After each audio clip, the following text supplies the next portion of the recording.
l'Évangile, Dieu dans l'Ancien Testament déjà, Jésus dans l'Évangile, et maintenant Jésus dans le livre du ciel, nous prêche une parole et nous donne des connaissances, nous fait connaître qui il est. Et ça fait naître dans nos âmes, bien sûr, qui sont tout ouvertes à Dieu, parce que nous avons été créés à l'image et à la ressemblance de Dieu.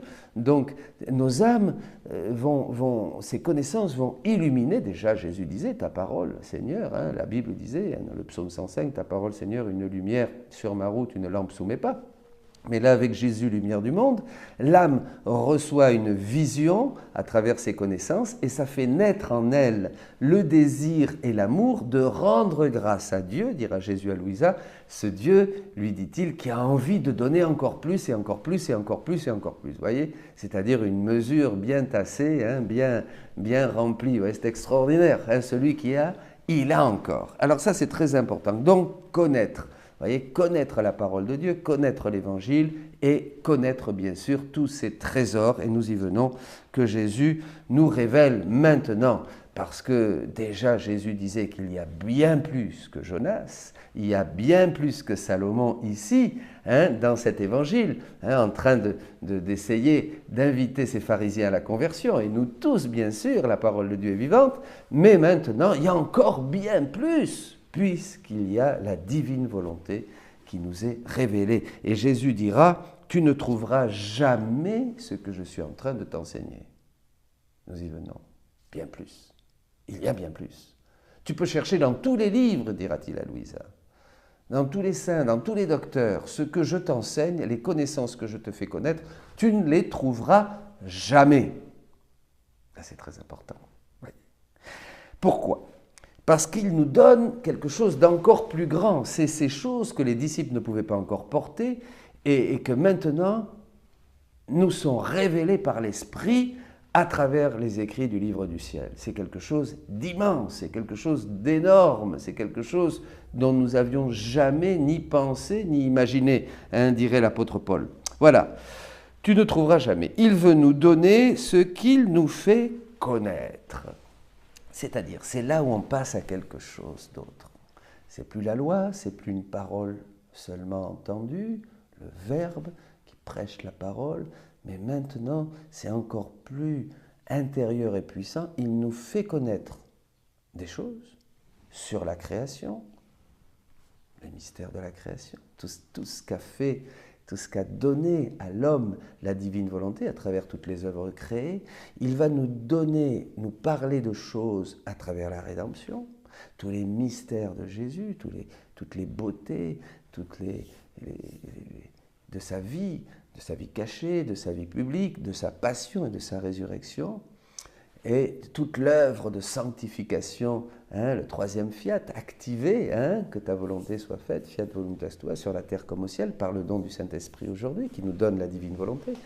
Eh bien, Jésus va nous donner des choses qu'il nous fait connaître. Il nous fait connaître des choses et il nous les donne. Dans la mesure où nous sommes désireux de connaître ces choses, hop, nous les recevons. Eh bien, ça, on n'avait pas compris. Il suffit que j'accueille l'œuvre de la divine volonté dans la création, l'œuvre de la divine volonté dans la rédemption, que je fasse mienne ces choses, Jésus me les révèle, et à partir du moment où je les accueille dans mon fort interne, dans mon être intérieur, dans mon cœur, il me les donne. Il me donne ce qu'il me fait connaître. Voyez, et alors là, je vais prendre un texte pour terminer, parce que c'est magnifique. C'est dans le livre 30. La connaissance est au contraire pour l'âme la vision qui fait naître le désir et l'amour. Vous voyez, la prédication continue. Elle a commencé dans l'Ancien Testament, bien sûr. Il y a eu Moïse, je vous ai donné Moïse, Myriam, Aaron, etc. Dieu nous a conduits, marche avec le Seigneur, efforce-toi de marcher avec lui. Et puis après, il y a eu Jésus, celui qui me suit, marchera dans la lumière. Celui qui ne me suit pas marchera dans les ténèbres. On suit le Christ, c'est l'école du Christ. Et maintenant, la divine volonté nous montre comment vraiment, plus que le suivre, c'est-à-dire recevoir ce qu'il me dit pour vraiment que ça soit une propriété. Ce qu'il nous révèle nous rend propriétaires. Tout de suite, voyez. Alors, les connaissances, au contraire, pour l'âme, La connaissance est au contraire pour l'âme la vision qui fait naître le désir et l'amour, et par conséquent la gratitude envers moi, c'est ce que nous disions, qui désire tant donner. Et les âmes gardent alors jalousement ce trésor que j'ai déposé en elles, et, selon les circonstances, elles se servent de ma vie comme guide, de mes œuvres pour confirmer leurs œuvres, de mes souffrances pour supporter leurs souffrances, et de mes larmes pour se laver si elles sont tachées. Et oh, comme je suis heureux si elles se servent de moi et de mes œuvres pour s'aider elles-mêmes. C'était là mon dessein en venant sur la terre. Je répète, on se sert des œuvres de Jésus qu'il nous révèle, et tout de suite on les fait nôtres et on s'en sert pour toutes les circonstances que nous pouvons vivre au fil de la vie. C'est extraordinaire. Et il dit bien, c'est pour cela, c'était là mon dessein en venant sur la terre, de point être parmi elles et en elles, parmi elles et en elles, le petit frère qui les aide dans leurs besoins. Le petit frère qui nous aide dans tous nos besoins. Nous nous servons des œuvres de Dieu, les œuvres que Dieu nous révèle, la divine volonté dans la création, la rédemption et la sanctification, nous nous en servons. Lorsqu'elles me reconnaissent, je ne fais que me réfléchir en elles pour sceller le bien qu'elles ont reconnu. Voyez, dès qu'on accueille une nouvelle connaissance, qu'on la reconnaît comme une connaissance nouvelle que nous donne la divine volonté, que ce soit dans la création, dans la rédemption ou dans la sanctification, hop, il se réfléchit en nous. Je ne fais que me réfléchir en elles pour sceller le bien qu'elles ont reconnu. Donc voyez comme c'est important de reconnaître la divine volonté, de l'aimer et de l'apprécier. C'est très important. Et maintenant, ça va beaucoup plus vite. Ce n'est pas seulement une prédication qu'on entend et qu'on s'efforce de mettre en pratique. Mettez en pratique la parole. Mais oui, bien sûr. Mais ça va beaucoup plus loin. On reconnaît l'œuvre de Dieu dans l'ordre de la création, dans l'ordre de la rédemption, de la sanctification. Et hop, elle se réfléchit en nous. Il y a comme une infusion et elle scelle le bien qu'on a reconnu. Tout de suite, ce bien qu'on vient de reconnaître, nous devenons propriétaires. Et Jésus va utiliser une métaphore ici très importante, un peu comme le soleil, qui, réfléchissant sa lumière sur les plantes et les fleurs, communique la substance des saveurs et des couleurs, non pas en apparence, mais en réalité. Et bien sûr que le soleil, Jésus va utiliser le soleil pour nous montrer ce qu'il fait, puisqu'il a créé le soleil déjà comme une parole pour nous montrer son activité et l'activité de sa divinité à travers la lumière, les rayons, la chaleur, la fécondation et tout ce que peut faire le soleil, ce qui est extraordinaire bien sûr.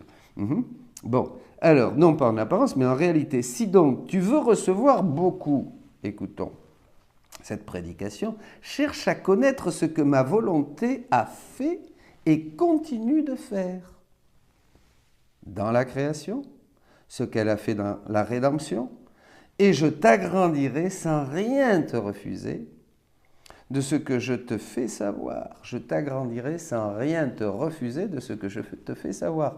On reconnaît l'œuvre de Dieu dans la création, on reconnaît l'œuvre de la divine volonté dans la création, on reconnaît l'œuvre de la divine volonté dans la rédemption, et qu'est-ce qui se passe? Toutes ces choses se réfléchissent en nous, on devient tout de suite propriétaire, et hop, on grandit. Seigneur, augmente l'espace de ma tente. Vous voyez? C'est extraordinaire. C'est vraiment extraordinaire. Je te fais... Sache au contraire que si je n'arrête pas de me comporter envers toi comme un maître, c'est bien là, la prédication, le maître, et de te faire connaître tant d'autres choses qui me concernent, c'est parce que je veux continuer à te donner ce que je te fais connaître. Je ne serais pas heureux si je n'avais quelque chose à donner et des choses toujours nouvelles, ma fille. Je ne serais pas heureux si je n'avais quelque chose à donner et des choses toujours nouvelles, ma fille. Bien, mes amis, c'est ça la prédication continue. Nous avons dans la divine volonté beaucoup plus grand, et Jésus le dira lui-même, que la divine volonté surpasse infiniment le don de la création, bien sûr, et la rédemption, puisque c'est elle qui soutient tout, c'est elle qui a tout produit. Et maintenant, dans ces temps qui sont les derniers, Jésus nous révèle ses trésors pour que nous reconnaissions vraiment les œuvres de Dieu dans la création, la rédemption, la sanctification, et qu'aussitôt ces œuvres qu'il nous révèle, qu'il nous prêche, se réfléchissent en nous, augmentent et nous transforment, augmentent notre capacité pour recevoir d'autres lumières, d'autres grâces, d'autres connaissances, et nous transforment, nous divinisent, nous spiritualisent, c'est extraordinaire. Et donc c'est une prédication. Vous voyez, le chemin de l'ancienne alliance en passant par le centre qui est Jésus-Christ, rédempteur de l'homme, le chemin, la vérité et la vie maintenant, la porte qui nous fait déboucher sur le royaume de Dieu, où là nous entrons dans le royaume de la divine volonté qui continue à nous prêcher ces choses, ces trésors, ces horizons infinis qu'il y a en Dieu. Et un jour, nous le connaîtrons parce que nous serons tels qu'il est. Amen. Soyez bénis.